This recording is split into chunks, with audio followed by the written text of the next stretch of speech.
A medic arrives. A mission goes bad. A hidden sniper capability changes the battle. A second assault turns the base into a siege. Then the woman everyone underestimated is revealed as the architect behind a training method that already reshaped thousands of operators. This is the kind of story that keeps escalating because every answer opens a bigger question, and every new reveal makes the last one feel small. The radio went to static, then her voice cut through, a shard of ice in the firestorm. Tracers lit the canyon from above, but her command grounded 480 Marines faster than any DI. Alpha, push west, 150 meters, she ordered. Use the gully. Go. Behind cover, Commander Nate Harwick listened. 30 years in, and he'd never seen a goat rope this bad. He had 480 of his finest men boxed in a kill zone, deep in Indian country on a mission intel promised was a cakewalk. That intel was trash. The East Assault was a meat grinder, set by an enemy who knew they were coming. The West followed suit. The empty canyon from the satellite feed was now a tomb. Red tracers stitched the sky. A Marine screamed a raw, final sound. To his right, two more just stopped, a silence that hit harder than the scream. He keyed his mic. Doc, send your 20. Medics needed. The silence was an answer. Engaging, she replied. Got eyes on the North Pass. Mortar team setting up 200 meters east. Get your wounded clear. He started to protest. Her calm voice overrode his command, painting a tactical picture he couldn't see. Move the casualties, sir. I have this angle locked. Evacuate them. Harwick stared at his handset, stunned. No one gave him orders on his own net. It wasn't fearlessness. It was something harder, a conviction that was ironclad. He passed the order. He obeyed. The old-timers still can't quite explain that night. No one had ever heard a voice like that on the radio. It sliced through the chaos, giving you an anchor when your world was falling apart. Pinned on the north slope, she had already treated a GSW to her own shoulder, one-handed. Her jacket grew stiff with blood, a cold soaking in from the wound, but her focus was a pinpoint laser, her hand part of the rock she leaned on. She continued to run the engagement. 477 men lived to see the sunrise because of her. But this isn't about that firefight. It's about the 18 hours just before it, when a helo crew and a squad of pipe hitters got her all wrong. They misread her from every possible angle. The FOB was a speck at 6,000 feet. A generator, 3 shelters, a med tent, comm shack, and a perimeter of wire they doubled up. The men out there knew digging in wasn't paranoia, it was survival. Sheer rock walls on 3 sides. The fourth, a cliff dropping into the valley. The air was thin, with a cold that gear couldn't stop, so you just got used to it. You learned to work with what you can't change. The cold was just a condition of the job. The last chopper of the day came in at 1700 hours, skimming the ridgeline. Rotor wash hammered the ground as it set down. The crew chief kicked out 2 fuel blivets and a pallet of medical supplies. 1 passenger followed. The helo was already gaining altitude as she walked clear of the LZ. The prop wash hit her. She just held her hair and kept walking. She knew her destination cold. She'd memorized the camp layout days ago. There was another piece of the intel brief she'd filed away, holding it close to the vest. She had seen an inconsistency, the one factor that made her accept the assignment. She held that knowledge like a concealed weapon. Her duffel was standard issue. Her medical kit was a hard case. Clad in gray tack pants and a fleece, she moved with an efficiency that needed no one's approval. Petty Officer First Class Colt Briggs watched her from the LZ's edge, holding a tablet. He stood 6'2", 220 pounds of operator, shaped by 12 years in the teams. He evaluated her with the same sharp, cold math he used for everything. He turned to his buddy and spoke his mind. That pack weighs more than she does. His teammate started to speak, then saw Briggs's expression and shut his trap. He wasn't wrong. She was 5'4" at best, maybe 118 pounds, sopping wet. Her hair was pulled back tight. The gate guard had cleared her credentials. Her dark eyes were constantly in motion, a methodical scan, not a casual glance. But Briggs wasn't seeing that. He'd already formed his opinion while running through his PCCs. Her name was Tessa Cole. The paperwork said she was a Navy doctor, a civilian contractor sent by Spec War to fill a billet. Her file was immaculate. Johns Hopkins full trauma certification. Her service record showed 2 previous tours, both in non-combat roles. It also listed 53 field surgeries. Every single one of those 53 patients survived. That perfect record made Commander Harwick uneasy. 0 losses wasn't just skill, it was something else. He located her in the aid station 40 minutes later. She'd already broken down the shipping crates and was arranging supplies based on wound patterns. She was cross-referencing the mission plan with her inventory, moving with quiet, controlled urgency. She glanced up as he entered, her attention shifting to him instantly. "Commander Harwick, you've reviewed the plan." "I have." "Questions?" She tilted her head slightly.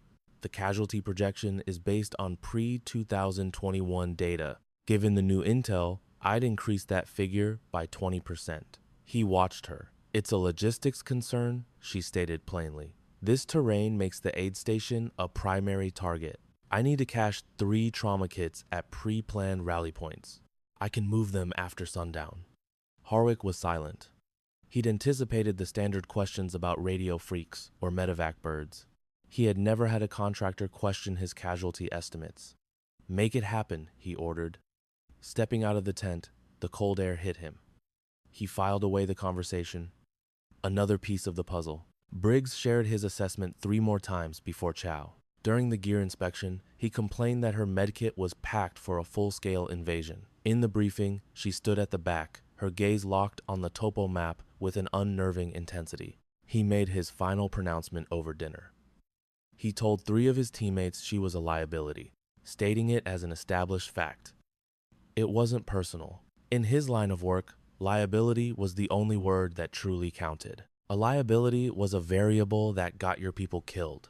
A risk you identified and mitigated before the operation kicked off. He was simply protecting his team. He'd have said it with complete conviction, and he wouldn't have been entirely mistaken. He didn't realize she heard every word through the tent canvas. She just continued eating, saying nothing. Her father had taught her a rule. Ignore the noise. Words are ammunition. Use them only when they have an impact. The rest is wasted breath. She had lived by that rule for 16 years. As the light died, Chief Petty Officer Vance Dunar found her by the wire. He was 53, built like a man who'd spent his life on hard work with a quietness the younger operators hadn't earned yet. It was the stillness of a man who had walked through hell and still carried its weight. He had hardly spoken to her, merely observing her with a look that suggested he was confirming something he already knew to be true. He approached her at the eastern perimeter as she watched the darkness consume the canyon. He stood beside her for a minute, staring at the same terrain.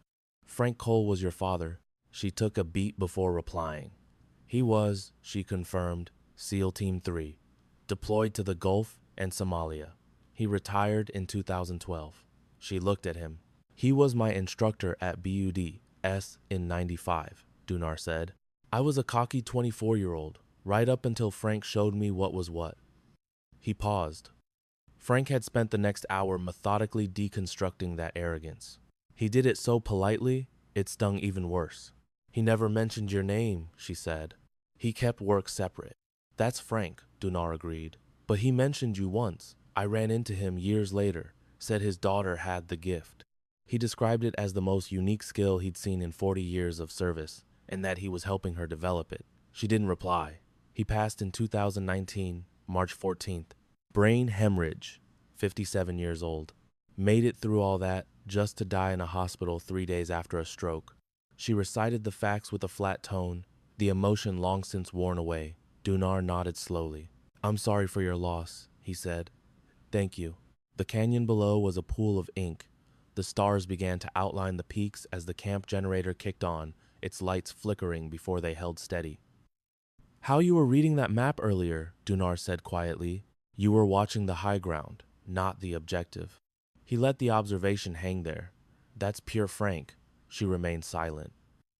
"This isn't an interrogation," he continued in a low voice. "I'm just telling you what I saw. I know what that means. And whatever your real play is here, this FOB will eventually catch on." He met her eyes. Someone had to be brought into the loop. Now it's you." He turned and walked back toward the wire. She stayed by the fence. And regarding Frank Cole, let's be clear. The man was a ghost. You will not find his name in a single after-action report from his 30 years of service. No articles, no books. His history was passed down in quiet conversations between operators, the kind of story that never gets written down. He enlisted at 18. He passed selection through sheer determination and a deep well of calm that the instructors recognized but couldn't name. He wasn't the biggest man, nor the fastest. He was the one who, when a situation went completely sideways, could wall off the pain and just execute. Not every warrior has that kind of fortress inside them. He earned his trident, mastered his trade, and then he evolved. He became a man who understood the why behind the how. He knew the vast distance between the two. Desert Storm in 91, Somalia in 93. One October firefight he endured was a pure goat rope. Post 9/11 meant 3 deployments to Afghanistan. He'd done deniable ops so black they were scrubbed from all files, beyond any inquiry. The trade called him a ghost, a status engineered, not chosen. He punched out for good in 2012, making a home near San Diego. His routine was rigid, running at 0530, maintaining pristine gear, and instructing at an unlisted tactical range. At 10, she learned to handle a rifle. He wasn't trying to create a carbon copy of himself, a point he stressed and she understood. The lesson was about grasping a weapon's nature, its mechanics, and the gravity of its purpose. It was a brutal education in power and consequence. The training lasted years, weekends, and summer dawns before the oppressive heat hit. She learned to dope the wind, master her breathing, and execute a perfect trigger squeeze. She absorbed the hard calculus of ballistics and the discipline for the ideal shot. He taught her the difference between a possible shot and a necessary one. At 16, she hit steel at 900 meters in a vicious crosswind. He watched the impact, waited a beat, and simply said, "Correct your follow-through." She complied. She became fluent in his dialect of unspoken praise. Her acceptance to Johns Hopkins was met with a single, firm nod. He was convinced her hands were built for mending, a conviction he maintained while training them for destruction. The legacy he left was complex and burdensome. That March, in 2018, he drafted a final, unspoken set of orders in a letter. He sealed it for a future moment. Knowing his heart was failing, he faced the diagnosis without flinching. A man like him always had a plan, which included his last words. On March 14th, 2019, he died in the hospital at 57. She was 21, a sophomore. The call hit at 0600. For an hour, she sat motionless in her dorm as her world disintegrated. Her world had completely imploded. She had to reconstruct her reality immediately. Following his training, she rose, attended class, and acquired her next target. The letter turned up in his belongings 2 weeks later. Back in her Denton bedroom, she read it while winter light sliced through the blinds. One read-through was enough. She folded it, pocketed it, and kept it always. That memory surfaced now as she prepared trauma kits at the aid station. She stashed her primary kit in 3 locations, all with viable exfil routes. It was a solo, clandestine operation, executed under the cover of night, unseen, irrelevant. Then, 4 hours pre-hour, she located Reed Kowalski. At 23, he vibrated with the raw energy of a new Marine heading into combat. He was a coiled spring, oblivious to the coming price of this engagement. His pre-combat checks south of the perimeter were flawless. He looked every bit the part. Her observation lasted exactly 90 seconds. She detected a micro flaw in his blink pattern, an infinitesimal sign missed by everyone else. But identifying such tells was her entire purpose. Her focus shifted to his hands on his rifle. His weapon grip was textbook, yet his cadence was subtly wrong. She noted the delayed reaction when a squadmate hailed him. A sluggish reply. She closed in. Kowalski. He looked over, his expression untroubled. "Doc, on me." He halted. Her fingers found his pulse. A quick pupil check. She fired off 3 questions, clocking his response time. You're starting with heat exhaustion, she stated flatly. Symptoms indicate it began yesterday. Your core temperature is rising, pulse is unstable. I'm putting you on an IV. No kit for 3 hours. He predictably protested. Doc, I'm got to go. Your response time is down 12%, she interjected, her tone unchanging. You can't perceive it. Your internal baseline feels normal. That 12% gets one of our own killed tonight. On target, you become a liability. The statement hung there. I have to inform the major. Kowalski's expression changed as the truth sank in. Roger, take a knee. The IV was in place in less than 20 seconds. Major Harwick approached, observing silently. Her final report was brief. Fluids will have him ready in 3. Light duty till 1400. Harwick nodded once and walked away. From 10 feet off, Briggs had seen it all. He shifted, and his perception of her changed irrevocably. The brief began at 1300 in the Tactical Operations Center. The tent was packed. Harwick conducted the brief with deadly precision. Planning and execution were one for him. At the rear, Tessa was a study in concentration, notepad in hand, effectively unseen. Those who observe all often go unnoticed. A topographic map illuminated one wall, Eastern Valley, 8 kilometers distant. A confirmed arms cache inside a building. Primary infiltration via the valley, secondary along the North Ridge. Overwatch was one man, Staff Sergeant Ulrich, a reliable marksman. She was the sole corpsman attached. Her eyes devoured the map. While Harwick indicated 2 possible sniper hides, she analyzed the topography. Still looking at her pad, she interjected. The rocks at grid 477 will catch the backblast if he misses. 30 meters north, the ledge at 479 offers superior cover and an unobstructed view. The briefing room went silent. Harwick looked from the map to her. On what basis? The terrain, she replied simply. He studied the map for another 5 seconds. He then altered the op plan, relocating Overwatch to her suggested position. Briggs stood 6 feet from her. She felt, rather than saw, his focus intensify the silent explosion in a man whose assumptions had just been shattered. She jotted a note and receded into silence. The final hours before a mission carry a unique gravity. A hush fell over the FOB as movements became more purposeful.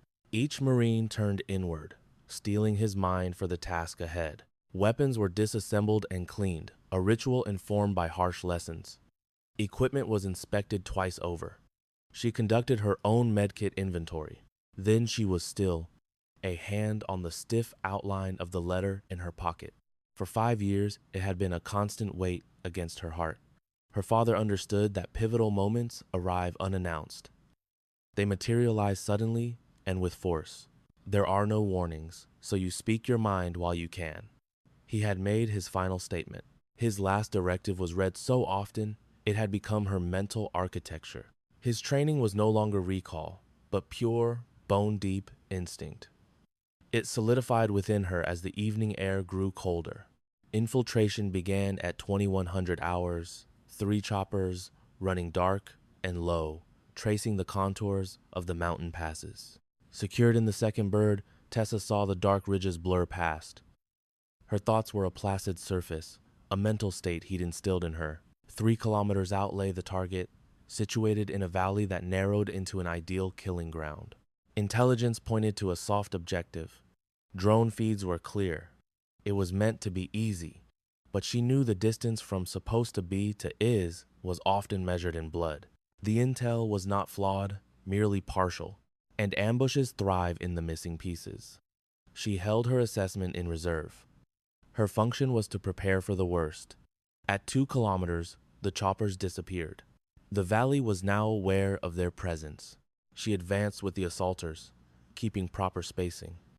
Through the total darkness, Vance met her gaze, as if guided by an internal sensor. All communication ceased. Her gaze scanned the area, a movement ingrained by repetition. 3.5 kilometers out, a chilling realization struck her. A thermal distortion flickered over the loose rock. It pulsed again. It was a signal. She mentally cataloged the danger. A rocket's bloom then tore the dusk apart. The shockwave crushed the air. Fire erupted from both ridges in response. They were inside the trap. The mission was scrubbed. Survival was now the only goal. The squad broke apart, every Marine reacting on pure instinct. She dropped to the dirt, her aid bag open before the first wounded man reached her.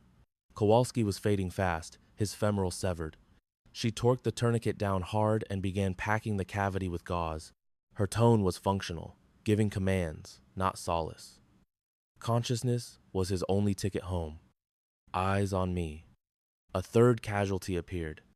He had a sucking chest wound and was going into respiratory arrest. She plunged a 14-gauge needle into his chest, a hiss of escaping air. They were pinned down by the ridgeline fire. From this position, the nests were invisible. Harwick had to get eyes on them. Alric's rifle was now useless. As she worked on the last man, she pinpointed the enemy positions in her mind. Her eyes locked with Dunar's. He understood. Her Corpsman kit hit the ground. The machine gun was shredding everything. It was a cold equation of bodies. The worn letter in her pocket felt heavy. A 5-year companion. Tonight, it all clicked into place. She tucked the letter away, her gaze meeting Dunar's. The M24. He got it. She was already gone. The rifle was an extension of herself, honed by 10,000 repetitions. She ran a quick functions check by feel. The optic wasn't ideal, but it would do the job. Dunar settled into spot. No words were needed. The ascent began, a steep, 35-degree incline. The new moon was her only concealment. She moved like a phantom, silent and deliberate. The sound of incoming fire was just background static. Dirt sprayed near her position. She adjusted her path. Dunar's steady voice fed her intel through comms. From up here, their fortified position looked pathetic. She'd figured out the solution hours ago. In position, she went prone. The rifle stock met her shoulder like it was molded for her. She found them through the scope. 2 enemy fighters in a bunker. 780 meters. She let her breath out. Her father's voice, a Texas memory from when she was 10. It's just physics. A perfect tool for one perfect moment. He'd said it took 5 years to be good, 20 to be a master. The space between luck and will, wind, east, northeast, 12 knots. A 12-knot wind required a 14-inch hold. She adjusted the turret, calculating the variables. Inhale for 4. Hold it. Exhale for 8. The cadence settled her heart rate, a rhythm drilled into her since age 12. Adjust natural aim by 2 inches. Muscles tremor, but bone is steady. She let the reticle drift. She hunted the silent space between heartbeats. That's the shot. She squeezed the trigger. The familiar recoil pushed back. Reacquired. A miss. 8 inches off. The gunner was already scrambling. Briggs's condescending voice crackled on the net. Just noise. The miss was everything. Recalculating. The gusts. She'd ignored the damn gusts. The heat shimmer in the scope revealed the wind's rhythm. A new gust every 8 seconds. 4 clicks left. Reset. Breathe. Pulse. Wait. She fired in the 2-second lull. The big gun went silent. Dunar's voice was monotone. Target down. She was already moving. Second hostile, 140 meters south. A new puzzle, a new angle. She shifted 30 meters down, hugging the ground. Speed kills you in the dark. Set up. Target locked at 920 meters. She analyzed the thermals and the valley wind. 1 round. Gone. 6 positions in 37 minutes. She broke their line methodically. Heavy guns, then support, then their overwatch. She moved through the darkness, following the plan in her head. She took only high probability shots. After that first failure, every round found its mark. Below, the fight shifted. The squads advanced. Harwick was on the move. There was no conscious thought anymore. That moment had passed. The decision was made when she took the rifle. This was just the follow-through. It was her father's code. You hold the line when no one else can. She didn't break. After the final gun fell silent, she scanned for 90 seconds. Confident, she keyed her mic. Harwick, the ridgeline is secure. Your exit is clear. A beat of silence. Harwick's voice was tight with shock. Roger that, Doc. Where are you? North face. 80 meters up. Coming down, another pause. Take it easy, he said. Dunar met her halfway. Harwick's Marines just stared. She walked past them, secured the rifle, and unzipped her aid bag. Who's wounded? A heavy silence descended, the kind that reshapes a man's world. The men saw the simple truth. Rounds were sent. Threats were eliminated. Then she returned, stowed her rifle, and went back to being the doc. Their quiet was the sound of shattered preconceptions. Briggs stared for 4 minutes as she worked on Staff Sergeant Dow's leg. Then for 2 more. His expression was a storm of confusion. Where the hell did you learn to do that? He finally asked. She didn't look up from her work. My father. Who was he? A brief glance, then back to the injury. Navy. Briggs looked to Dunar, who saw everything. Harwick approached his calm exterior, processing the new information. His focus was entirely on her, constructing a completely new file in his head. Cole, he said. Sir, soon as you're done. 3 minutes, sir. He waited. She finished her work and faced him. His whole worldview had changed. Your father, he began.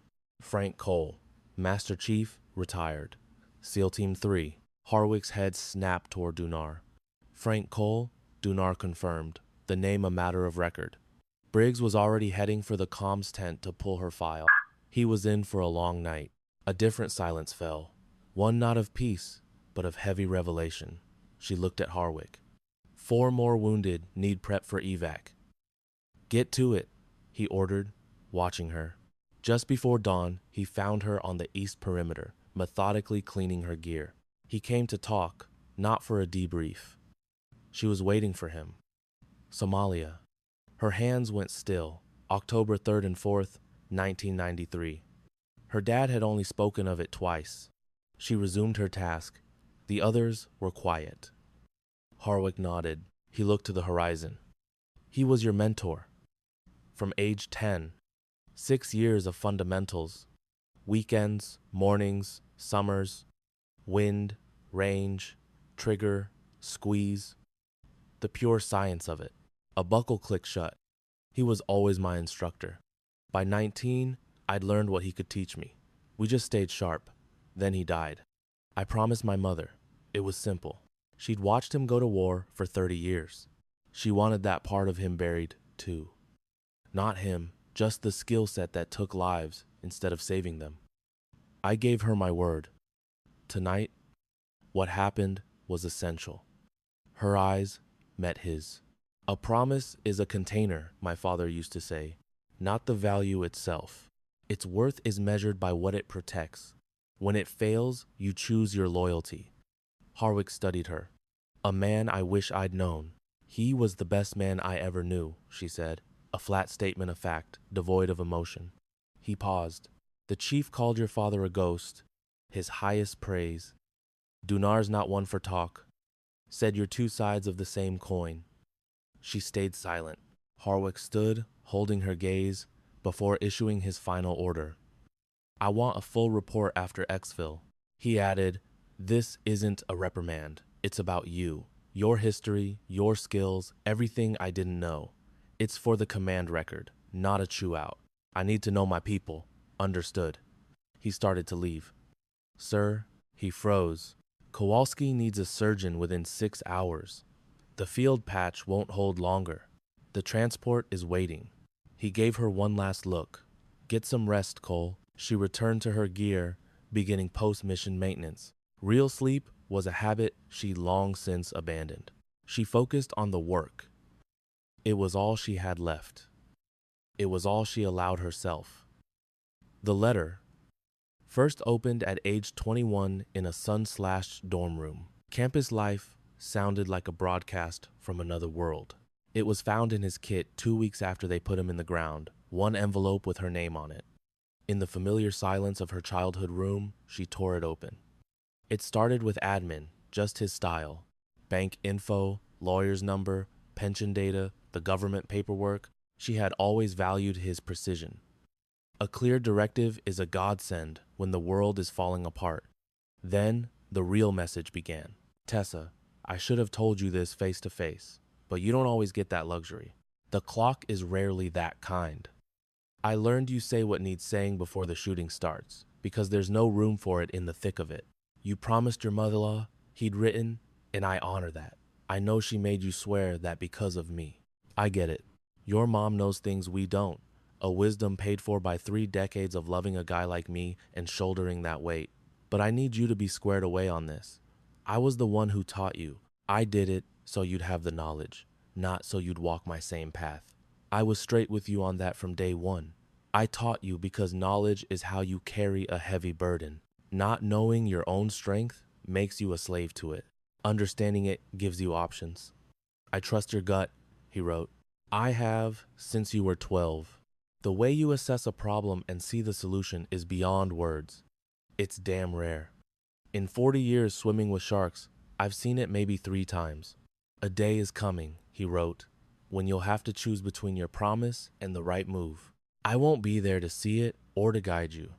My only peace is knowing you'll see the correct path. Whichever way you go, my pride in you was set in stone years ago. He signed it simply, your father. Not an emotion, but a statement of fact. That was him. She'd gone over it 100 times. The words burned into her soul. But she still clung to the paper itself, a solid thing in a chaotic world. The feel of it, the dent of the pen, the silent proof his hand had been here. She'd held that letter right before she picked up her rifle. Now she sat in the pre-dawn chill, the rising sun bleaching away the night's violence. In the stark light, she finally faced her promise. She had broken it. There was no other way to see it. In her mom's kitchen back in Denton, she'd sworn an oath and meant every word. That oath was now dust. Both things were true, and she had to live with them. Her father saw this coming. He knew her promise and the mission would one day clash, and that she would know what to do. And she did. 60 men were watching this sunrise because of her choice. Kowalski was only 23. He was going home. 40 souls in the kill box, who would have been turned to red mist by mortars, were still breathing because the enemy's guns went silent. She filed the outcome away, compartmentalized. And then she just sat, watching the valley take shape. Briggs found her an hour later. He moved without a sound, sat on a nearby rock, and stared at the ridgeline for a long time. He wouldn't meet her eyes.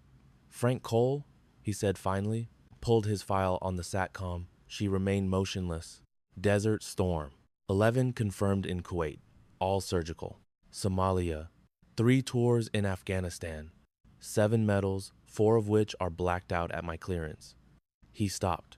His public file alone is a masterclass. The sealed one must be legendary. She was silent. When you got here, I made a call, he said. I see that now. I'd take it back if I could, but that bell's been rung. He finally looked at her, the commander's mask gone. It was the face of a man staring at a catastrophic miscalculation. One bad intel report, I rolled the dice. That's not leadership. It's a mistake I can't make twice. It was a command call based on the intel you had, she said, her voice flat. That's the gig. A gig I botched, he shot back. Bad process, bad outcome. Silence hung between them. Then, own it, she said. Put it in the AAR. My father would have. His eyes drilled into hers. Was he always that blunt? He taught you once. You paid attention, then you did it. She considered. He would have spent all night picking this op apart, flagging every screw-up, and at the end, he'd have called the result acceptable. Coming from him, that was a goddamn medal. Briggs absorbed this. When he stood, he seemed taller, his posture solidifying. Let me be clear, he said. Your work on that ridge was perfect. The best I've ever witnessed. Then he was gone. The birds came in at 0900. She worked triage on 2 casualties during the flight out, her voice a calm, steady anchor in the noise. Kowalski was conscious, his eyes locked on her. Nothing needed to be said. The FOB appeared out of the rotor wash. She walked straight from the helo to the boss, giving the surgeons the rundown. A clean handover is everything. You can win the firefight and still lose the patient on the table. 2 long hours crawled by. Harwick was waiting when she emerged. He stood with the heavy stillness of a man processing the aftermath. They found a seat on a couple of ammo crates. Walk me through it, he said. You being here, the assigned corpsman, Marsh, went down with a burst appendix 4 days back. That opened a contractor slot. I put my name in. Why? She knew this was coming. I saw the op order. It called for a single sniper. I checked Sergeant Aunt-Rich's file. He's a solid shooter, follows the book. But the AO was too big for one rifle. The slot was for a medic. She met his stare. I'm ticketed for both, so I took the job. Harwick was just watching her. You got on that bird with a skill set you never declared. I saw a high probability, not a certainty, and you kept it to yourself. My medic certs are on file. My time on a rifle isn't. My father trained me to stay alive, not to collect awards. SOCOM has no jacket on me. Her expression was like stone. If I declared my full skill set, I'd still be stuck in red tape. Getting another sniper approved would have taken weeks. I had 4 days. The system would have sent a replacement, not someone who'd already spotted the flaw in the plan. He remained silent. You saw the hole in the plan before you even got here, he said slowly, and you moved to plug it under the radar. Correct. But why so quiet? If I'd showed up as a shooter who also does medicine, this whole deployment would have been an argument about paperwork that doesn't exist. My time would have been burned justifying my quals instead of doing my job. The silence stretched. The mission came first. He stood, kicked at the dirt, then turned back to her. The after-action report is going to be honest, he said. Every last bit of it. This is going straight upstairs. The blowback is anyone's guess. You understand that? I do. Could be your career, sir. 3 KIA, 22 wounded, objective, failed. It's a train wreck. My part is either reported as it happened or it's scrubbed. A lie only helps me, and I am not the objective. He held her gaze for a long count. Report what happened, she repeated. He gave a single, sharp nod and walked toward the command tent. She stayed put, watching the mountains in the harsh light. Her hand rested on her chest. I broke my promise, but it had to be done. He would have understood. Maybe I knew I would from the start. She stood and walked back to her station. Owen Graff's file hit Harwick's desk at 1300 hours the next day. He read it, then called his team leads. The file was thin. The important ones always are. Graff, born 1973, Knoxville, Tennessee. Enlisted at 18. Always took the hard path. Made it through Delta selection. The agency's SAD picked him up in his 30s, the guys who don't exist. By all reports, a natural. The file praised his tactical mind, but noted the toll it took, unlike the rear echelon mother lovers. He wore the cost of every op. The spooks saw that as a plus, until it wasn't. Syria, 2012. Operation Cardinal ran a 4-man element. Mission success, but their exfil got blown. They popped smoke and hauled ass. The bird was inbound. Then, 40 mics out, it was waved off. Official story, weather. 2 separate satellite feeds showed clear skies. 3 of his men died in the fight that followed. Graff was taken alive. He endured 18 months of hell. The details of his escape are left deliberately blank. The brass listed him as KIA in December of 2012. A major screw-up. For the last 12 years, he's been a busy man. The network he built now had them outmaneuvered. His strategy wasn't random. It was methodical. The endgame of a decade spent focused on a single purpose. Payback for being hung out to dry. Harwick closed the file. He's not an ideologue, Harwick said, his voice flat. He's not trying to burn the world down. He wants blood for a specific betrayal. The words hung in the air. It's no justification, but it makes him more dangerous than any fanatic. A rational enemy is a predictable one. The gravity of their situation settled over the room. He'll make another move tonight, Harwick said. Heads nodded. A man doesn't burn 12 years on a plan just to walk away after one setback. Tessa was a shadow against the wall. She'd already seen the file. He knew she had. One look at the file was all it took. The intel rewrote the entire war for her. She pictured a grunt in Syria, 2012, the sound of rotors fading into the silence of being left behind. She knew what 18 months in a cage would do to a man's soul, how it would gut his loyalty to the core. She could almost feel the venom of that abandonment. the icy fury it would breed. She boxed it up and headed to the BAS. The next 4 hours were a blur of prep. She restocked her aid bags, shifted supplies, and wargamed his probable angles of attack. She scanned every casualty report, knowing triage was a race against time. Then, she choked down a hot MRE. Her father's voice echoed in her head. Chow and sleep are ammunition. He was never wrong. She stole 90 minutes of deep combat sleep, the kind you take between firefights. Back in the aid station, she ran a final gear check. Dunar appeared at 1700 hours, his massive frame swallowing the doorway. A heavy silence settled. Their eyes met, saying everything the chaos had taught them to say without words. It's gonna be a real shit show tonight, he rumbled. I know. Your element of surprise is gone. Graf knows you're here. He'll be waiting. She gave one sharp nod. Hands good? She glanced at a small blister on her palm. Just a hot spot. Good to go, she replied. His silence told her something heavy was coming. Got a message from your dad? He said. January 2019, 2 months before he passed. She went rigid. Said he needed to fill me in on something you were working on. Said he was proud. He never wrote a damn thing down. That's how I knew it was legit. Dunar's eyes unfocused, lost in the past. Said you were advising a SEAL team, pro bono, off the books. The quiet stretched on.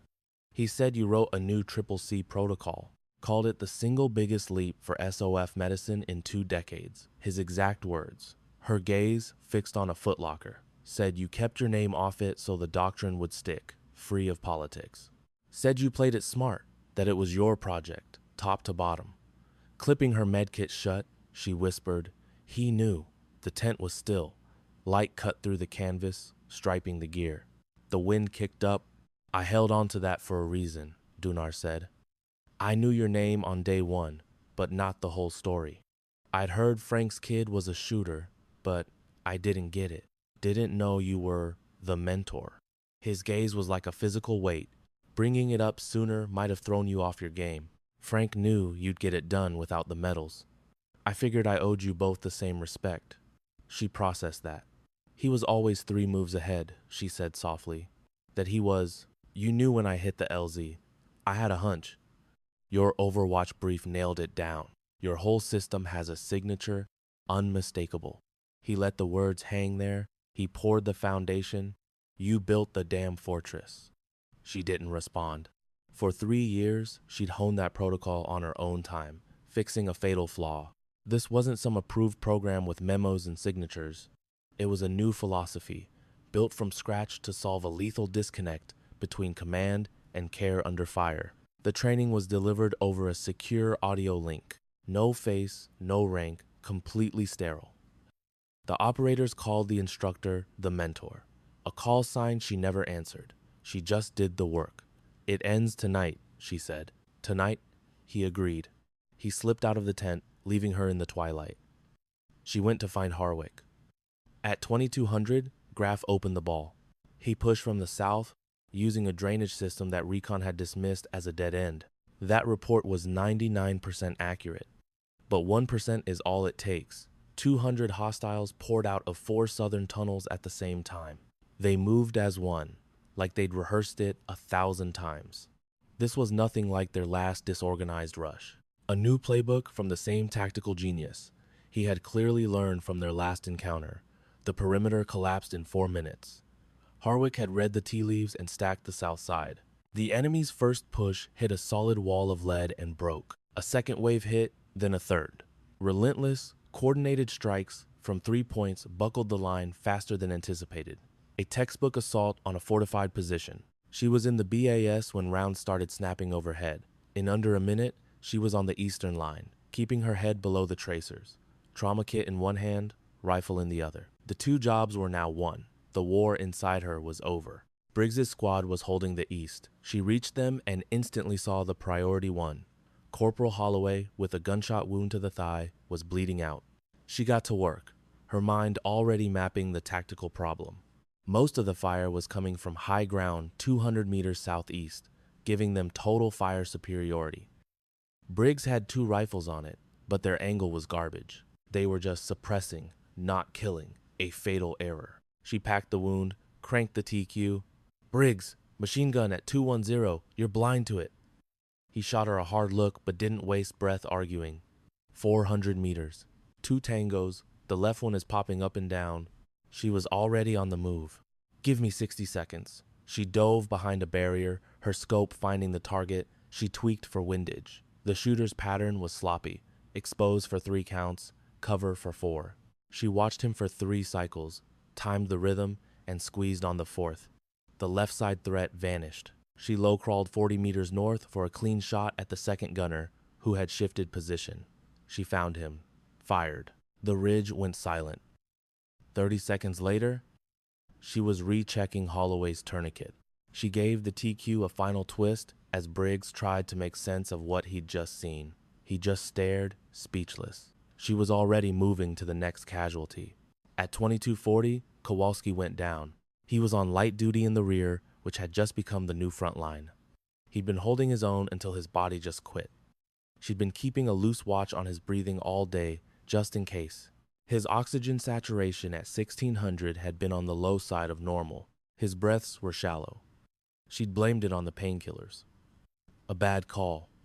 A diagnostic error that had been nagging her for hours. At 22:40, his breathing rhythm hitched, and she knew instantly. She was by his side in 6 seconds flat. Attention pneumothorax, building for hours, pushed over the edge by the flight and the firefight. His trachea was deviating, no air sounds from his left lung. Complete respiratory arrest. Kowalski, eyes on me. He was gone. His skin was already that waxy, lifeless gray. She ripped a 14-gauge needle from her kit, found the landmark by Feel's second intercostal space, and plunged it in. On a needle decompression, you don't think, you act. The hiss of air was immediate. His face softened as his chest rose. She put a hand on his sternum, feeling his breathing restart as color returned to his face. Catheter is in. Your lungs working again. Just breathe. He did. Her hand stayed on his chest, feeling his body find its rhythm, while her mind parsed the chaos of the battle. She had always lived on 2 frequencies at once. Then the music changed. The rhythm of the incoming fire shifted. A shooter had a new angle. Her eyes jumped from Kowalski to Harwick, pinned down 70 meters away, completely exposed behind a shipping container. Moving his team was the right move, but it made him the main target. That's what command is. His only way out was now a kill zone. An enemy gunner 240 meters out had him dead to rights. 3 seconds. Hold pressure here, she told the Marine next to Kowalski. She scrambled 8 meters to a crate that gave her the shot. No time to go prone. She dropped to one knee, the scope already on the threat. No time for a breathing cycle. Just put the reticle on his chest and squeeze. The target 240 meters away crumpled. Harwick gave her a quick look, but she was already moving back to Kowalski. Her hand found his chest plate again, checking the seal. It sparked a memory. Her father on a range in November when she was 20. She had asked him how he managed the 2 worlds. He'd been quiet for a long time. You don't. There's no line between them. There are only your hands and what they have to do next. What they do, that's who you are. The trick is knowing which hand to use. She checked Kowalski's pulse, her eyes scanning the wire. She understood then. She wasn't him, but she was, his philosophy made real. Follow the code, not the man. Owen Graff broke contact at 23:14. The real reason for the enemy's collapse never made it into the official report. The AAR blamed bad enemy tactics, giving up the high ground, clumsy assaults, and our own unit's superior training. That was the version for the colonels. The grunts who fought it knew the truth. The attack had smashed into something invisible and unyielding. They never found a crack in the defense. Every push was met by a perfect counter, not a desperate scramble. Lethal attacks were stopped cold. That defense had a brain Graff never saw on his map. The garrison had a secret weapon. The attackers faded back into the mountains. Harwick had a medevac inbound in 4 minutes. The FOB was empty in 17. She was on the 3rd helicopter out, managing 2 critical patients. The dark peaks fell away below. She focused on the vital signs. That was the only mission now. Graf was captured 3 days later.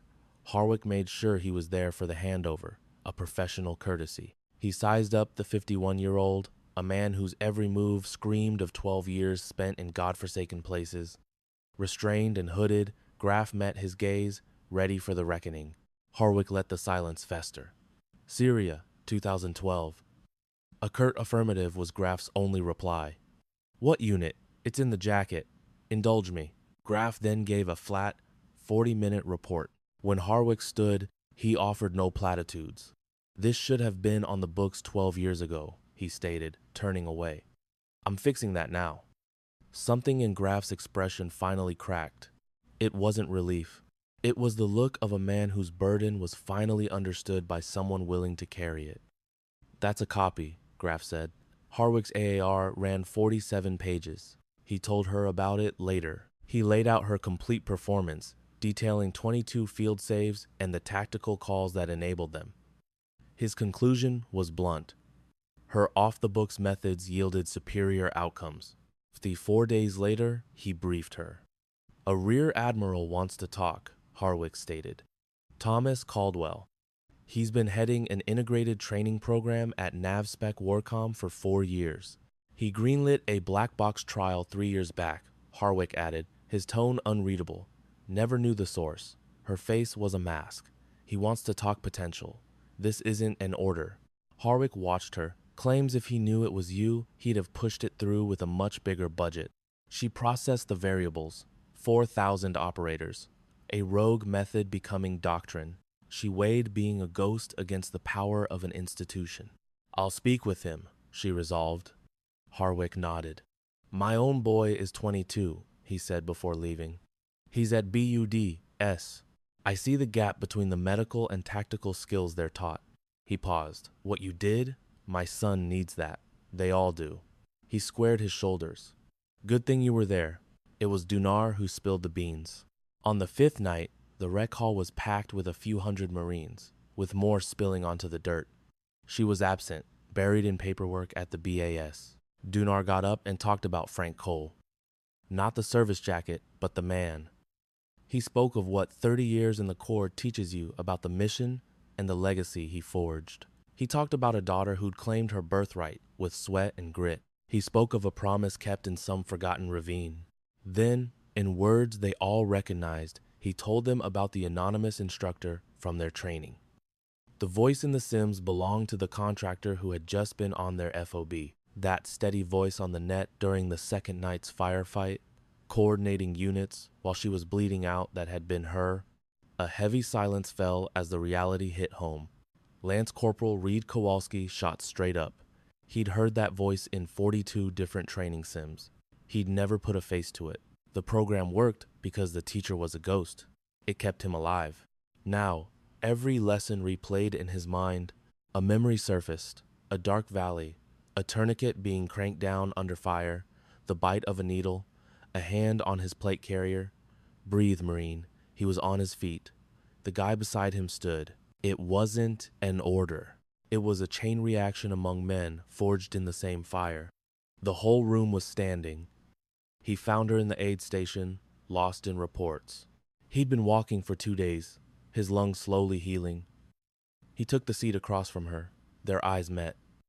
I recognize that voice, he said, his own still rough. She gave no sign of recognition. Third scenario, he insisted.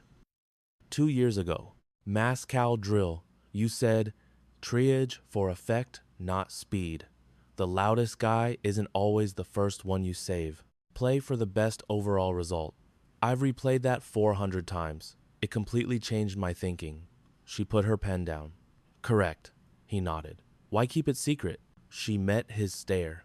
With a name and a face, the debate would have started with a civilian telling combat vets how to operate under duress. She held his gaze.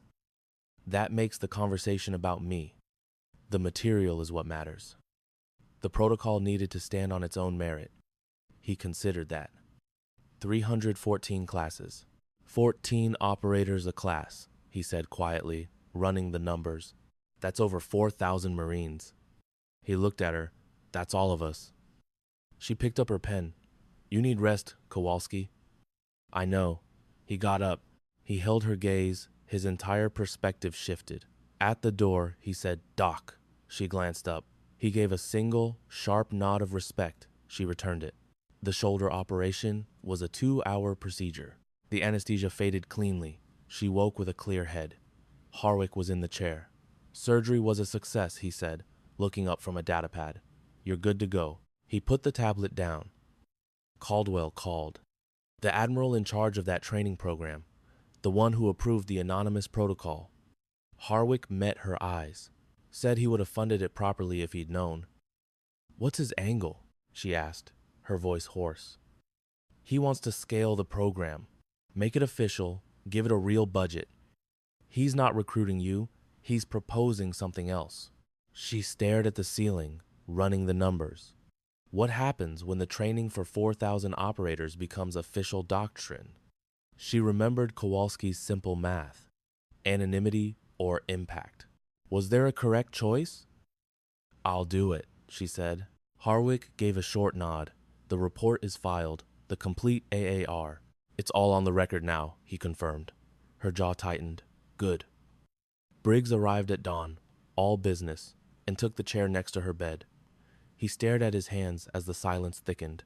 "On the LZ, I ran my mouth." "Briggs, don't. No, let me say it." She waited. "I made a bad call, said it out loud, and was dead wrong." He finally looked at her. "You said I was protecting my men. True. But I let a gut feeling become doctrine. That's not protection. It's a bias I should have shed years ago. A beat. I am sorry." She met his gaze. "Apology accepted," she replied. He nodded, relieved. "Good. In that case, I need a spot in the first class." She quirked an eyebrow. "Class? Yeah. Caldwell's new course. I want to be the first name on the list." His look was iron. "I'm 41. A dozen years in, and I always treated TAC and Med as separate things. For 12 years, I was mistaken. I need that course."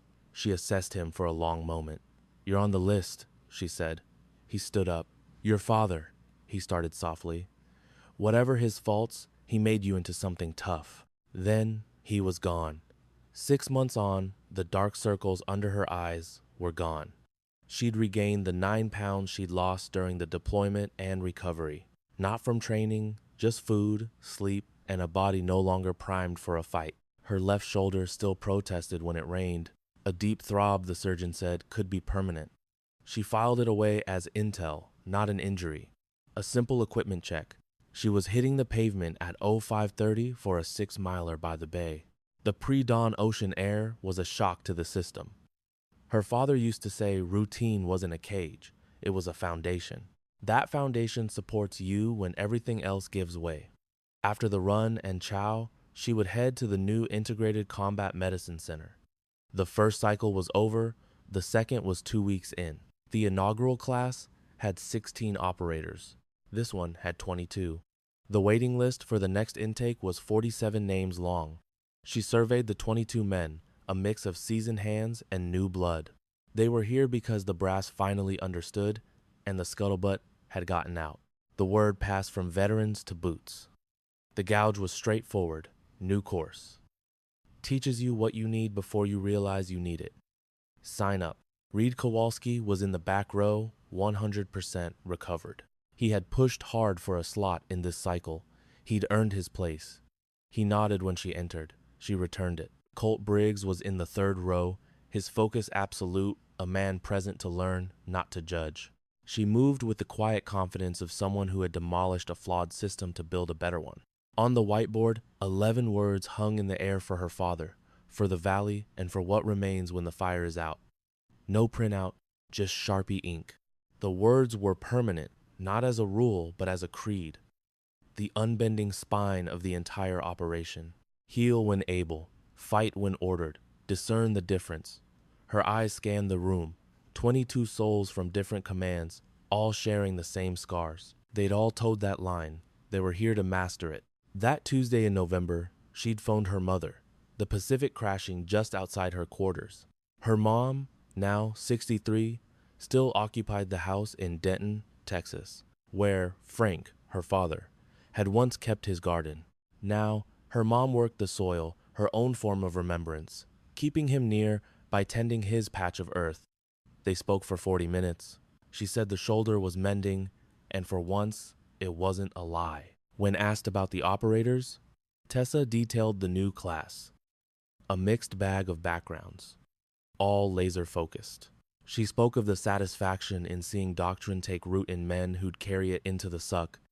A quiet moment passed. Her mother's voice returned.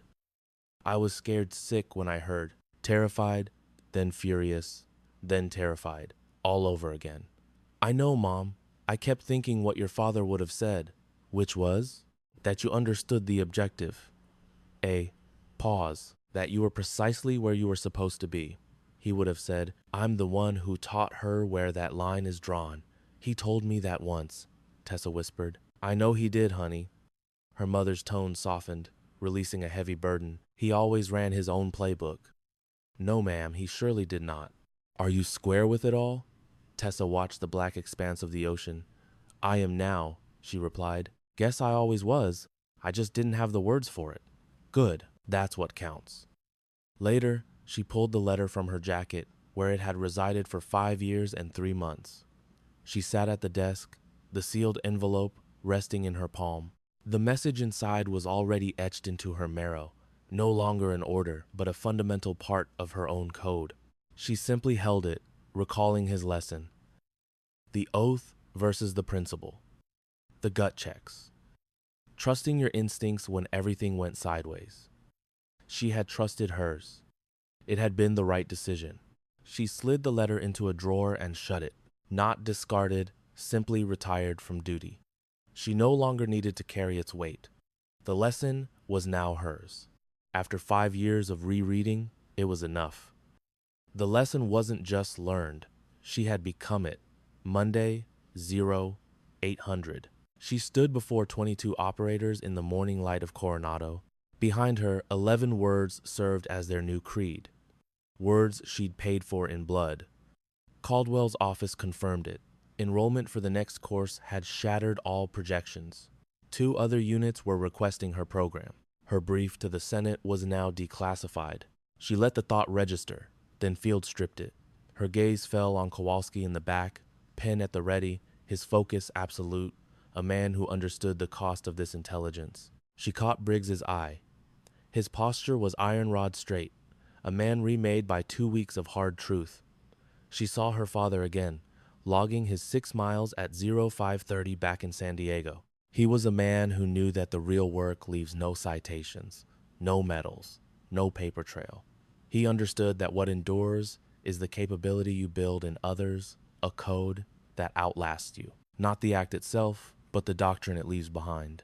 The valley flashed in her mind, the letter, the 2-second choice to violate a promise. She saw 63 killed in action, and 477 men who saw another sunrise because of her cold calculus.